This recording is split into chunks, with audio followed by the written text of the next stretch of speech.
Nintendo 64 presents a Playguide and video review. Sit back and enjoy the show.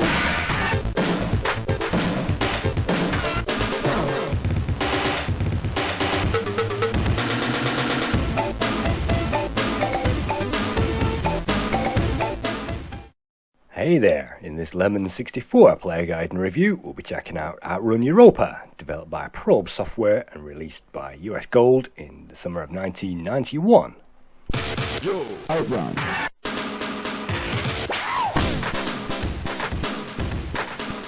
The game begins with a very arcade feel attract mode with the classic Outrun logo and some amazing music by the Maniacs of Noise and Maestro Jerome Tell.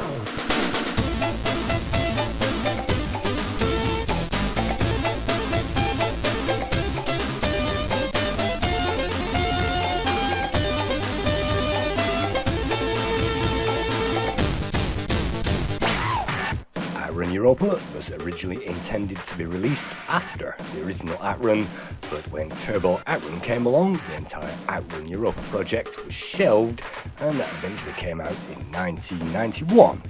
So this is an unofficial Sega licensed follow-up, and obviously this is not based upon an arcade original. So let's press fire, let's check this game out. After some more loading, we are introduced to the storyline.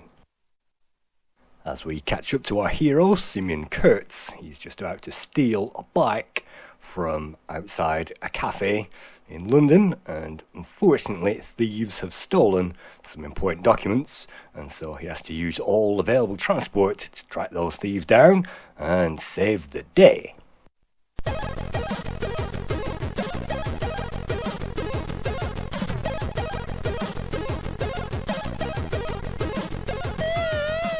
Outrun Europa is a very fast 2.5D racing game, and in this game we have to outwit the police by ramming them off the road, and if you don't, you'll crash out.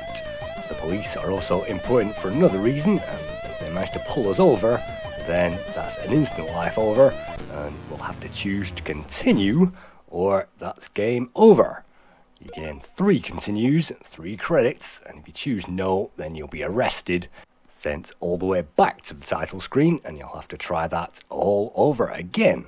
So let's try that all over again, and let's see if we can not get arrested this time.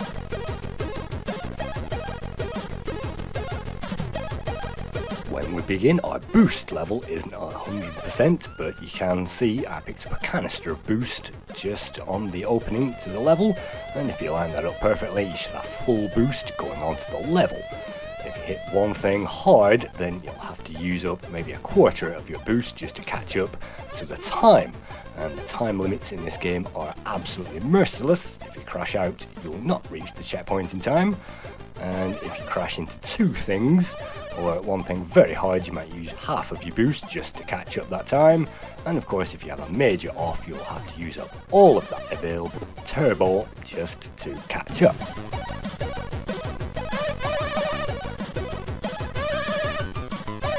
We can collect extra turbo boost on the way with huge B canisters that we can collect, but that isn't always easy to collect those, as this landscape does move very quickly. You can see the size of those trees and the landscape in the background. You can see clouds in the sky move very quickly, and we can actually maneuver our bike while we're in midair, and we can actually rescue a fall if we happen to fall off that thing, which is great.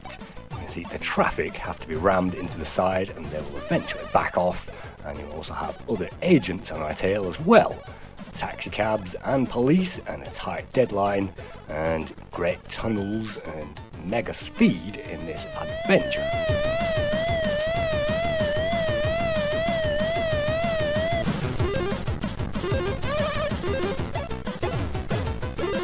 Having arrived at the White Cliffs of Dover, move on to the next level, where we have to board ourselves a jet bike, and that includes some more multi-load, and on the tape version that really is a pain, but we are skipping through the disc version at the moment, and they boarded a ferry, so all we can do is to procure a jet ski and get ourselves over the English Channel.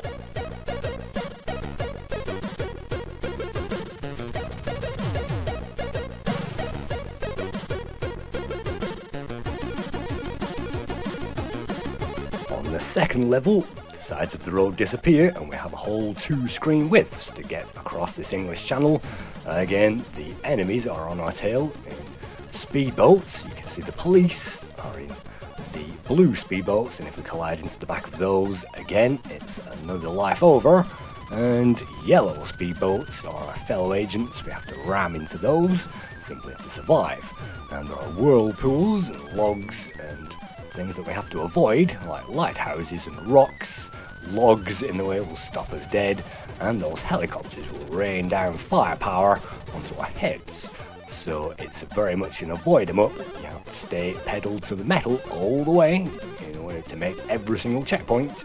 And you can see, going through the time, we have to make up time in this game, because unlike the Amiga version, it doesn't really appreciate too many offs.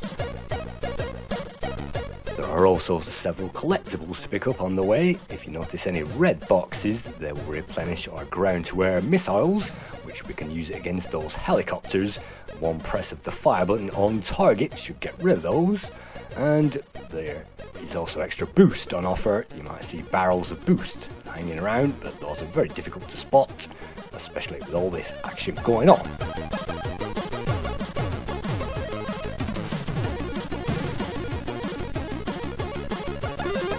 The game will even flash up "come on" and "go faster" at various stages, and that will inspire the player to go faster, and that doesn't give us any indication of how far we need to go. And if we run out of time, of course, that will lose a continue. And so let's continue again. We have 3 continues because we restarted this game, and it usually takes at least 1 to get through this level. You can see it's very fast paced, and even though the huge buildings have disappeared, you can see the clouds in the sky have actually been mirrored on the water, which is a great effect. There is also waves on the rocks, and they lap on the shores with a great effect, which is almost like a transparency. And you can see the fast action of this game, and the 2 screen widths give the player a lot to do. If you thought Advanced Super Jet Ski Simulator was the best thing on the Commodore 64, well, Super Jet Bike Simulator and anything by Codemasters, well, think again, because this is very fast and fluid, very playable, and don't forget, it's also got some great music as well.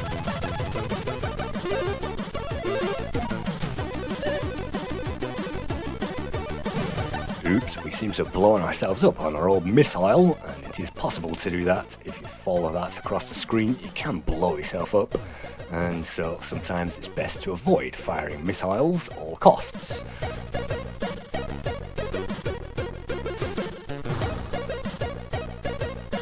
One odd quirk about this game is if you retry the last level 3 times, then at the end of the 3rd time the music will sometimes bug out, and that will only play 1 of the 2 channels, which means you can end up playing this game, well, with only 2 channels of audio, which is still great, and it creates an instrumental version.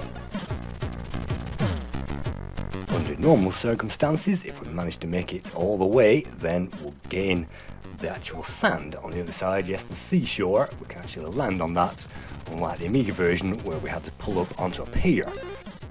But even getting all the way there, it is possible to run out of time.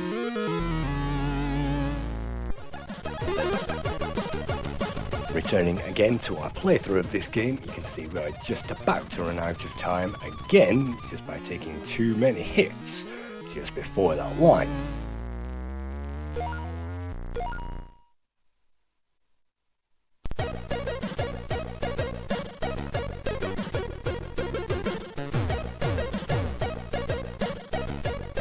So while I try again to get across the English Channel, I'll just tell you a little bit about this game.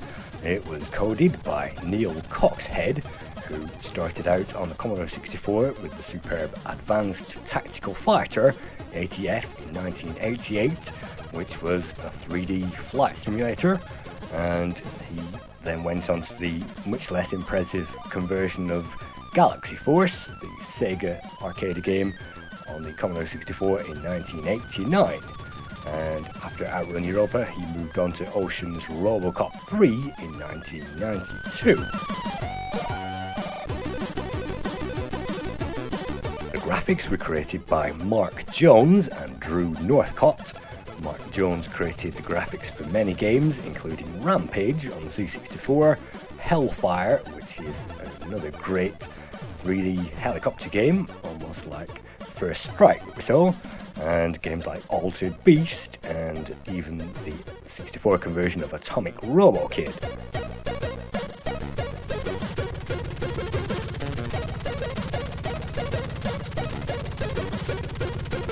This tremendous music was also programmed by the Maniacs of Noise, headed up by Jerome Tell, and of course he's also famous for creating the Turbo Outrun music. Turbo Outrun released by US Gold before this, and similarly with a great introduction, and to my ears the introduction music with its samples is one of the best I've ever heard on a Commodore 64.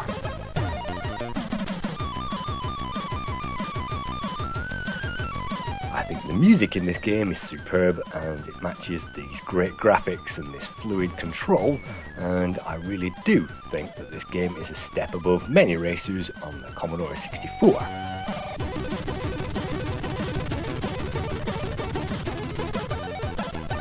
On the 64, we've made it most of the way across the channel, and apart from getting stuck in that corner, which is an obvious tip, don't get stuck in that corner, then all we need to do is to keep it pointed in a straight line, and you can see the background is now slowly weaving into the foreground, and there is a nice fairground with a nice Ferris wheel as well, and that just gives the illusion of us going across that channel. And look at all this mayhem with all this action going on. You really have to hit on target those missiles, and if you don't, you can waste your time just as you get there.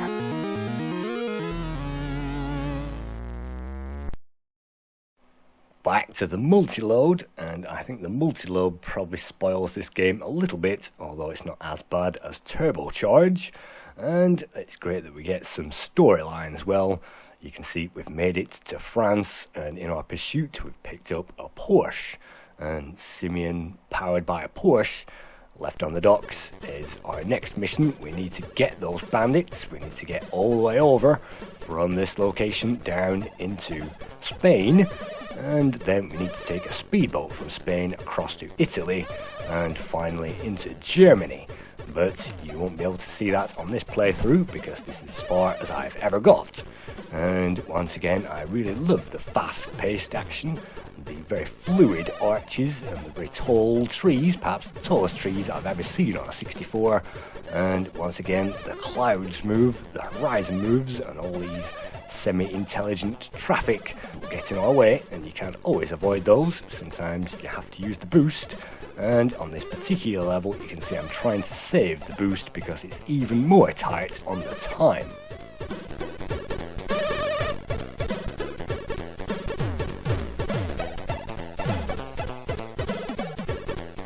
With this standard of game on a Commodore 64, it's possible to imagine what the original Outrun would have looked like, with these very fast graphics and filled-in graphics. And even though the original Outrun did run very fast on the Commodore 64, it didn't run as fast as this. So when we emerge from these tunnels, that's usually the next checkpoint. Otherwise, we'll have to go all the way back to the start of the level.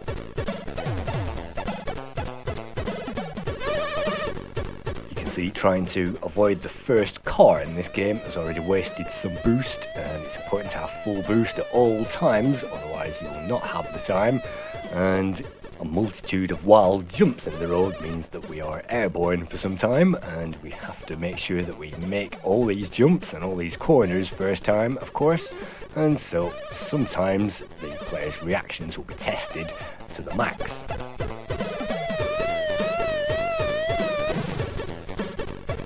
I think it's great that we can survive a few hits and we don't collide into the landscape when we don't have to do that, and we can take spins in this game, but collecting those turbos is very difficult, and again you really need to collect every single one of those and use all those, otherwise you won't get to the checkpoint. And I really do have great respect for this game. It's probably my favourite racer on the Commodore 64, certainly a step up from Power Drift. That brings us on to the scores. The lowest score is on the Lemon 64 website, which is currently 72%. Commodore Format gave this game 87% in September 1991 and put that rating up to 89% by May 1993. Commodore Force gave it 91% and Zap gave this game 94% in September 1991, saying that this is one of the most varied and slick racers ever. And I can't agree more, and that deserved a sizzler.